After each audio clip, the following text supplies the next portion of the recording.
Aristóteles nació en el año 384 a.C. en Estagira, ciudad de Tracia, en donde su padre era médico del rey. Desde muy joven quedó huérfano y su tutor tuvo que enviarlo a Atenas para completar su educación. Allí entró en contacto con Platón, en cuya academia permaneció unos 20 años. Tras la muerte de Platón en el año 348 a.C., abandonó Atenas y viajó por diferentes lugares, como el Egeo. Hasta el año 342 a.C., Filipo II encomendó la educación de su hijo Alejandro, en el futuro conocido como Alejandro Magno.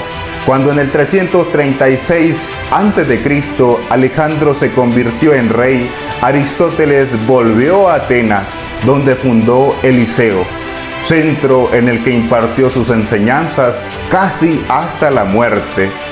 Solía dar sus clases paseándose, por lo que los miembros de su equipo se ganaron el nombre de parapatéticos, o sea, paseantes.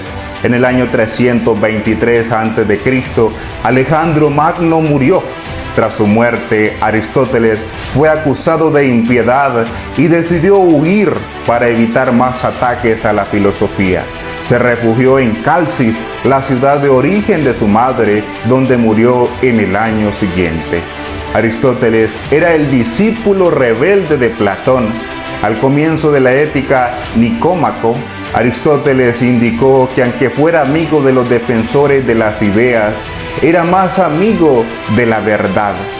Platón se oponía a Aristóteles tanto por su forma de concebir al mundo como la forma de interpretar el conocimiento. Para Aristóteles no existe un mundo de ideas, sino las cosas singulares y concretas, de donde obtenemos por medio de la abstracción.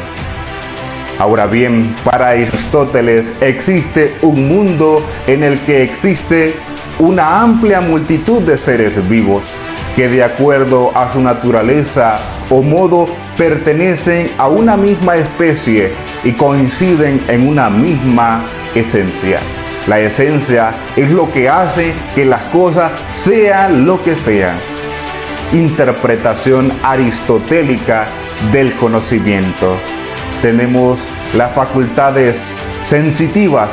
Esto tiene que ver con los que están compuestos por los sentidos externos.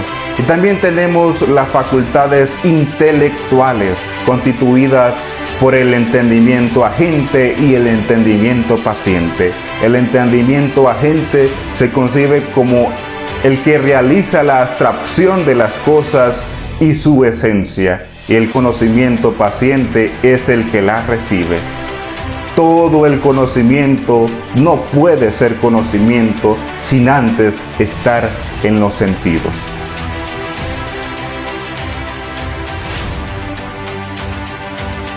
La lógica. Una de las grandes aportaciones de Aristóteles a la filosofía fue la lógica. Aristóteles no solo fue el primer pensador que elaboró una lógica formal, sino que además durante más de 2000 milenios la lógica de Occidente marchó por los caminos trazados por él. De este modo, para Aristóteles la lógica no constituía una ciencia más, sino que una especie de propedéutica aplicable a todas ellas. En otras palabras, la lógica representaba una ciencia preliminar destinada a indicarnos el método o camino que debe de seguir las ciencias para lograr el conocimiento cierto y riguroso. Dentro de ellas también tenemos los conocimientos esenciales de la lógica, que son el razonamiento, la proposición y el término. Vamos a definir cada uno de ellos. Los términos constituyen los elementos mínimos con que podemos descomponer o dividir un razonamiento. Las proposiciones son las expresiones orales o escritas de un juicio. El razonamiento es una operación del entendimiento en virtud de la cual afirmadas ciertas cosas se siguen necesariamente a otras. Ahora tenemos una segunda parte en el razonamiento inductivo y razonamiento deductivo. Para Aristóteles distinguió dos clases de razonamiento, el inductivo y el deductivo. Definamos el razonamiento inductivo, va de los casos individuales o particulares a la verdad universal. Razonamiento deductivo se mantiene en el orden de lo universal.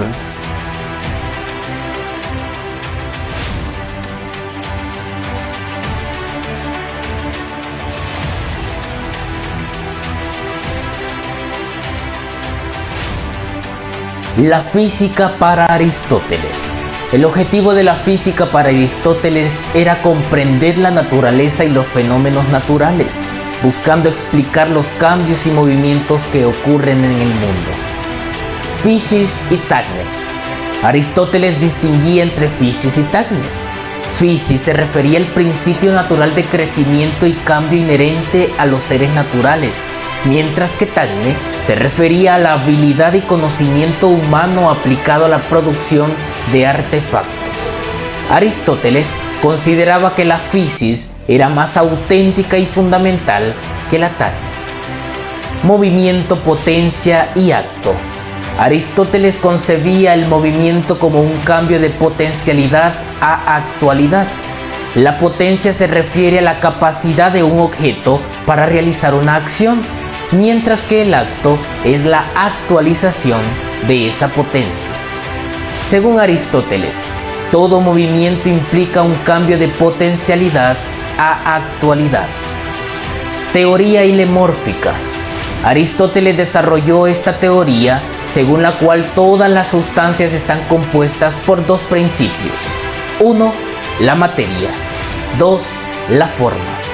La materia representa el sustrato subyacente que puede tomar diferentes formas, mientras que la forma es la estructura o configuración que define la naturaleza de un objeto.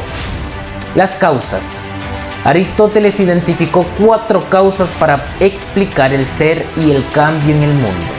Estas eran: causa material, el material del que está hecho algo; causa formal, la forma o estructura que define algo; causa eficiente, la fuerza o agente que produce el cambio; y causa final, el propósito u objetivo de algo. El ser humano. Según Aristóteles, el ser humano está compuesto por cuerpo y alma. El cuerpo representa la materia, mientras que el alma es la forma que anima al cuerpo.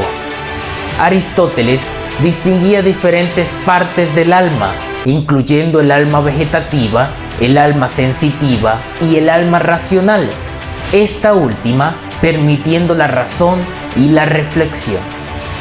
El mundo sin principio y fin.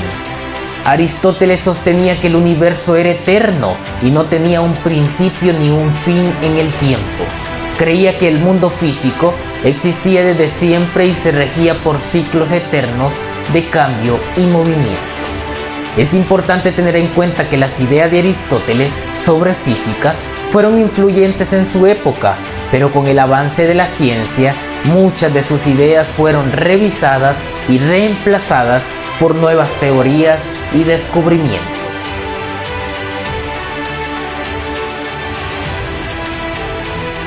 La metafísica es una de las ramas de la filosofía que se ocupa de investigar la naturaleza de la realidad y va más allá de lo físico o material. El término metafísica proviene del griego meta, más allá, y física. La metafísica estudia lo que está más allá de lo material. En la metafísica tenemos 5 puntos centrales.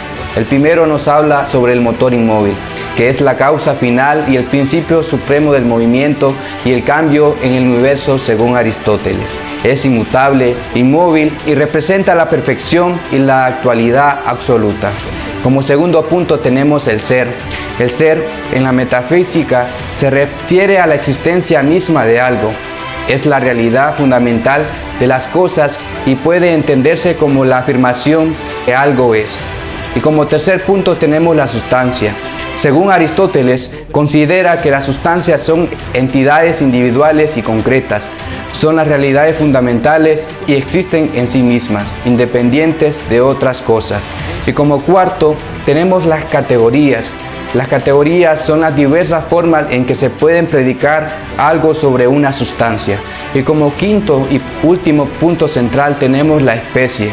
En la filosofía de Aristóteles, la especie se refiere a una categoría de clasificación que agrupa a los individuos que comparten características y atributos comunes.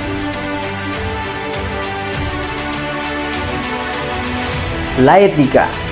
La ética se divide en 3 grandes elementos: la virtud, la justicia, el bien humano y la felicidad. Según Aristóteles, la virtud es un hábito selectivo que consiste en un término medio relativo a nosotros, determinado para la razón, tal y como lo determinaría una persona prudente. También encontramos dos tipos de virtudes: virtud éticas y virtudes dianoéticas. ¿Qué es la virtud ética? Son las que se refieren a la corrección del carácter y las costumbres. Ejemplo: fortaleza, templanza y justicia. Y las virtudes dianoéticas también se denominan intelectuales, guardan una estrecha relación con el entendimiento. Ejemplo: prudencia, ciencia y sabiduría.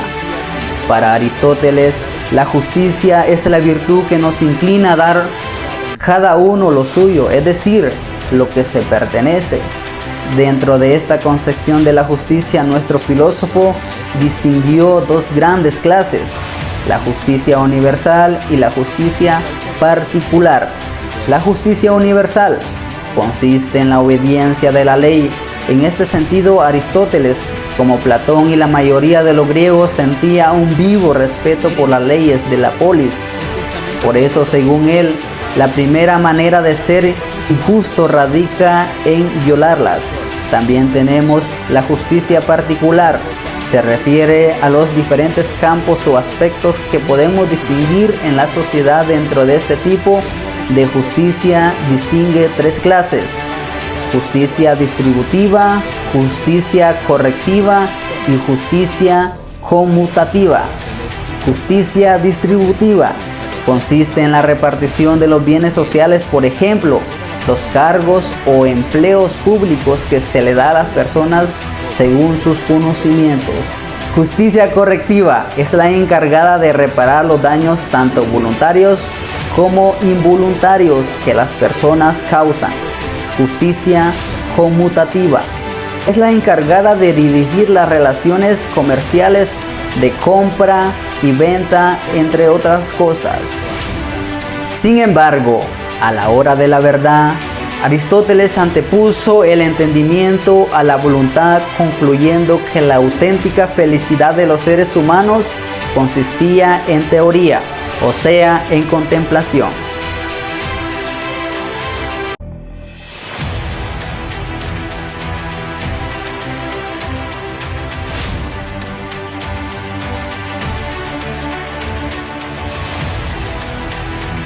El ser humano es por naturaleza un animal político y lo justifica con la naturaleza porque no hace nada en vano. El ser humano es el único ser dotado de palabra, viviendo en sociedad. Luego el ser humano es por naturaleza un ser social. La política tiene que estar subordinada a la ética. La ética se ocupa del bienestar del individuo y la política de la sociedad. El ser humano puede vivir en el seno de una sociedad. En la sociedad puede encontrar todo lo que necesita para vivir y ser feliz. La educación de los jóvenes depende de las leyes. Estas se subordinan en la adecuada organización de las sociedades. La polis, el ser humano vive de ella. Vivir en la sociedad es naturaleza del ser humano. Su posición es distinta a la de su maestro Platón, que intenta diseñar un estado ideal que condujera a una vida feliz. Ahora, para Aristóteles, la organización ideal de la polis era una ciudad o estado.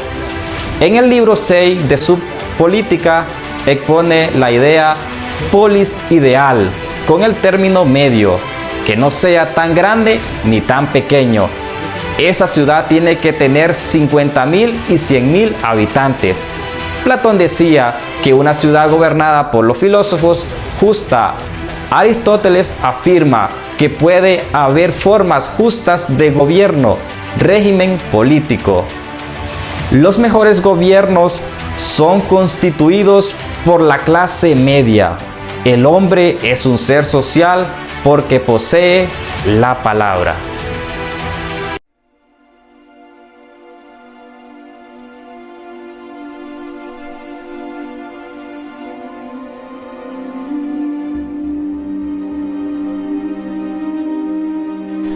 Oh grandísimo maestro, cuéntanos, ¿cuál sería la estructura ideal correcta de gobierno?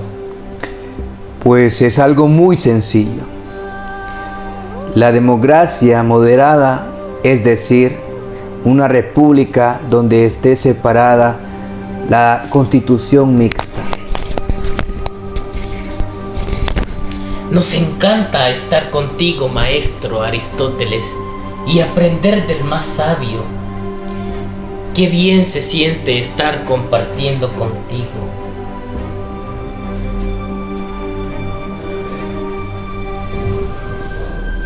Cuéntanos, Aristóteles, a través de tus ojos, cómo nos ves a nosotros los seres humanos. Para mí, ustedes también son políticos.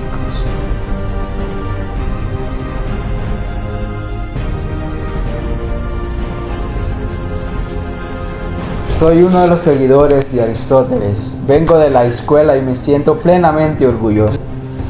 Querido sabio Aristóteles, cuéntanos, ¿qué es para ti la política?